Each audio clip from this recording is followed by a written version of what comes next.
Previously on Northwest Fishing Fanatics. What the hell? How the hell did that happen? I got a major problem here. Whew. Hello once again.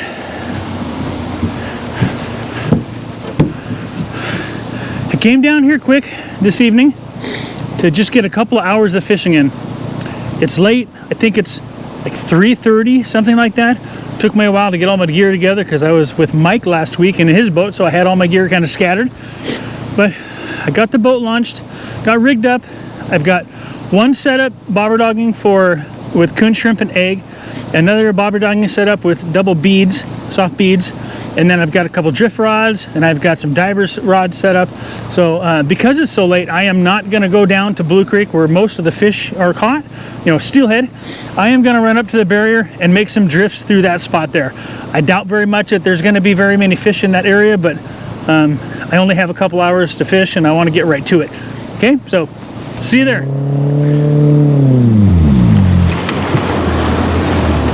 Here we are.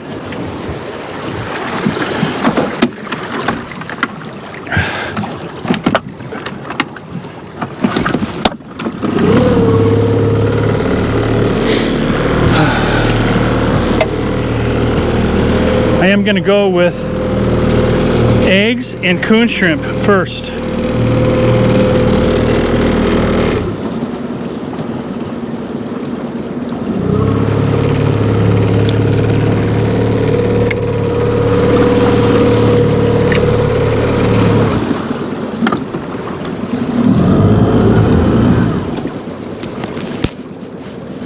Okay, well, let's see what happens here.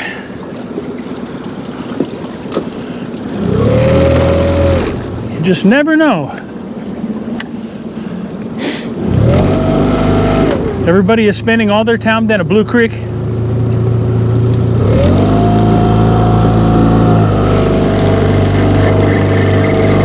The gold mine might be up here. You can see I've got this coonie here. It's like his head got tore off already because of that snag I was hooked up on.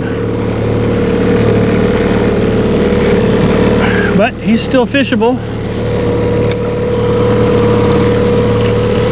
Might be an exercise in futility, but I don't want to run all the way down to Blue Creek this late. I like it when they come off like that. You don't lose any gear, don't lose any bait. Well, if you guys watched my last video, you'll remember that I had a crown put on. And no, I'm not talking about like being crowned king or anything. I'm crowning your tooth, and that involves a root canal. Woohoo! Let me tell you, that was not fun.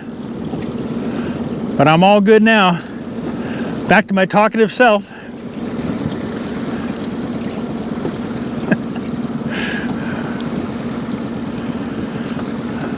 So I love coming up here when there's nobody here. As you can tell, there is nobody here. There was one gentleman in a wheelchair fishing in the handicap accessible place. I don't know how long he was here, but he left just a few minutes after I got here. The water level is down. It's got to be under 5,000. I didn't check, but my boat launch is exposed, and I can usually tell, where the water is going over my boat launch. The river's easy running and easy flowing at this flow. Easy fishing. Somebody ought to come down there and cut that tree. Of course, you'd probably get in some kind of trouble with the, I don't know, Tacoma Power, someone. Can't just go cutting trees for some reason. They don't like that. They want to be the ones that cut them down. They want to be the ones who determine, what you do and what you say and how you think. And you know who they are. They're not your friends. Change my position to over there. Woo, right underneath that branch. Come on, should be a fish right there.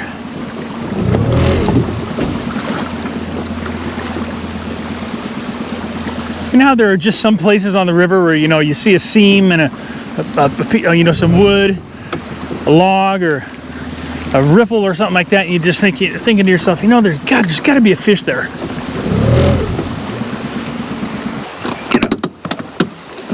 Okay.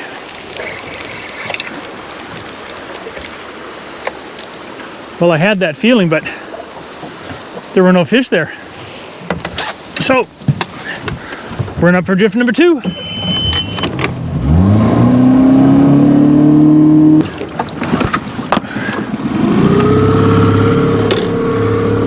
Drift number 2. It's a bug following me. Guess he wants me to swallow him too. I was just looking up there thinking, oh, my net. Where's my net? I didn't forget my net this time. I'm absolutely sure you guys have never forgot anything, right? Yeah, never. Never forgot anything, never done something dumb, never made a mistake. It's always perfect. Isn't that what these fishing videos are supposed to illustrate? Experts out here fishing, never making any mistakes whatsoever, everything going perfectly, and just catching catching a bunch of fish. When you watch one of my videos, it's fishing. Every once in a while, we'll catch fish. Sometimes we will, sometimes we won't. But that's life. That's just the way it goes when you're fishing. That's actually the way it goes with everything. I am never going to tell you that I'm an expert, although I catch a lot of fish. I'm never going to tell you how you should rig your rod, but I'll show you how I rig mine. I won't tell you what to use and how to use it, but I'll show you what I use and how I use what I use when I use it. Follow that?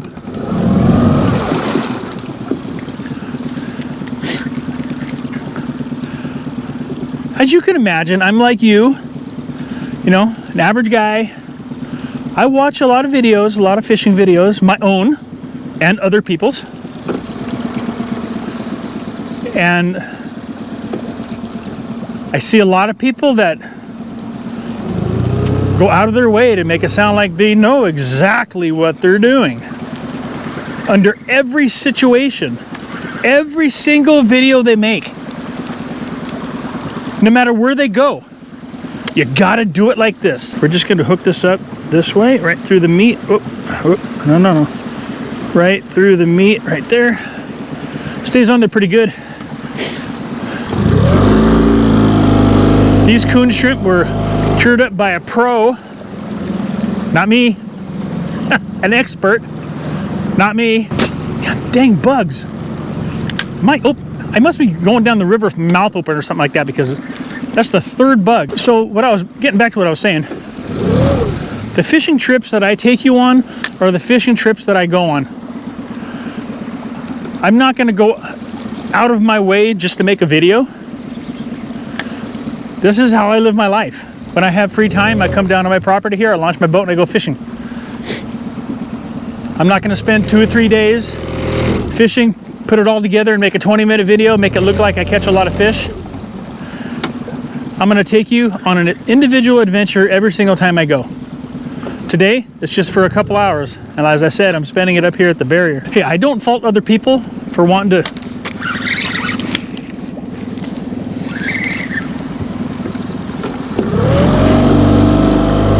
I thought that was a fish there for a minute.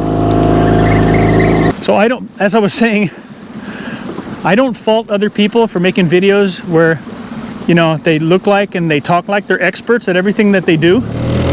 Now granted, I do a lot of different kind of fishing. I'll fish for steelhead on the river, salmon on the river, salmon in the ocean, deep drop halibut and lingcod, tuna. You know, I do a lot of different kind of fishing. And I catch a lot of fish of all species. But I'm not an expert at any of them. I don't think anybody can be totally honest with you. Although you can make it look like you are. I don't want to be perceived as an expert at fishing for any particular type of species. I want to be good enough where I can catch fish of all species. That's what I want to do. And that is what I do. I am good enough, just good enough, to be able to catch a steelhead every now and then, catch salmon, catch trout, tuna fishing, I'll catch tuna, halibut offshore, lingcod, rockfish, kokanee, I catch them all. Am I an expert at any of them? Hell no. Heck no. I don't need to be. The only thing that I'm an expert at is selling real estate. Residential real estate. I've been doing that specifically for 23 years. Okay. Drift number 3.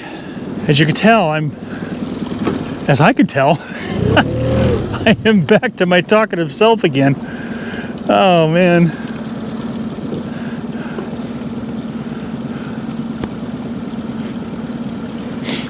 So originally, not that it really matters and pertains to fishing, originally a couple years ago I had that same tooth fixed because I cracked it eating a goose breast, biting down on a pellet. Yeah, so I duck hunt and goose hunt during the winter months.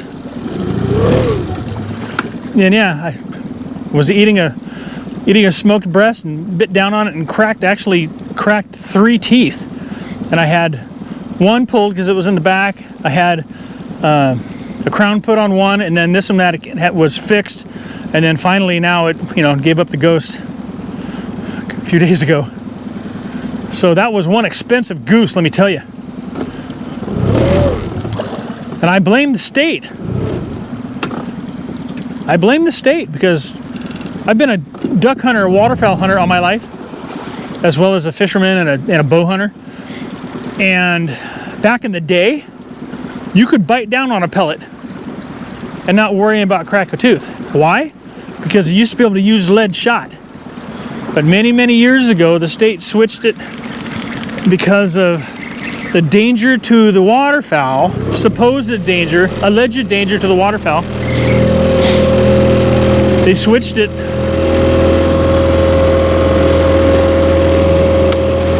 the requirement to steel shot. And so when you bite down on a steel shot, let me tell you something, it does not give. You bite down on a lead shot, you got some give. Lead shot can be much smaller than steel shot, the diameter wise. To achieve the same weight, steel has to be bigger. Oh boy, oh boy, oh boy, that baby went, oh wow. Oh no, oh, look at that. Wiggle it enough and it came loose. So yeah, you bite down on a steel shot now and you got problems. They're bigger, harder, and less forgiving.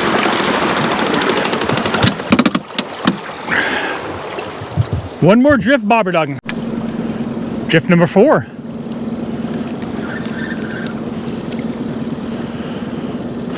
These are short drifts, unlike the ones down at Blue Creek. After this drift right here, I'm going to switch to a diver. Diver and coon shrimp seemed to be the ticket last week. I should fish on the other side of the river. Man, let me tell you, it's just awkward. I can do it, it's just awkward. I repeated myself. If it's not bad enough, I talk enough, I don't have to repeat myself, right? So the location just the location out in front of and just below the boat launch up there has some snags closer in. The water moves a little bit slower and there's snags there, so you can get hung up quite regularly there. But once you get past that tree, basically, the snags kind of disappear and you got a little more, boulders and rock formations there to deal with.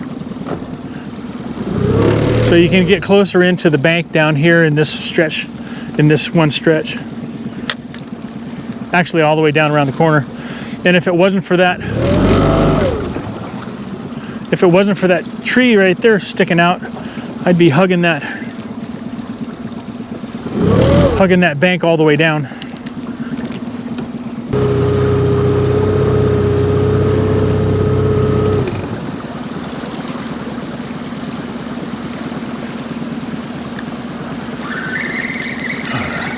Dangerous in that wood right there.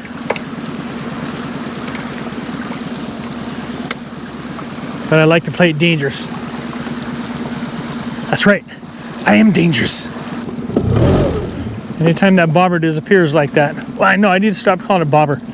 It's called bobber doggin, but bobber is like a juvenile term. So I need to start calling it float. Float doggin. Yes, that's what I'm gonna do. I'm gonna start calling it float doggin.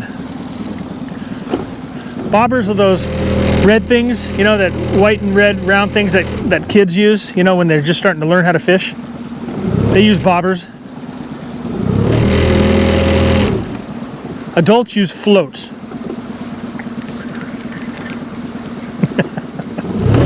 Whoa. The old 9.9 is wide open and she's giving her all she's got.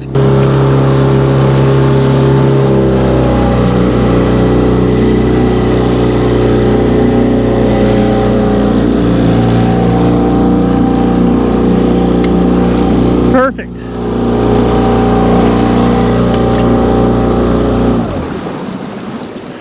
Just got to get above it and it usually pops right off. Now I can finish this last drift. Float doggin drift.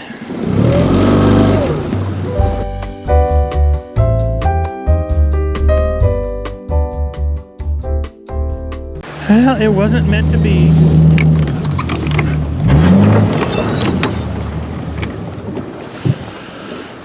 Oh.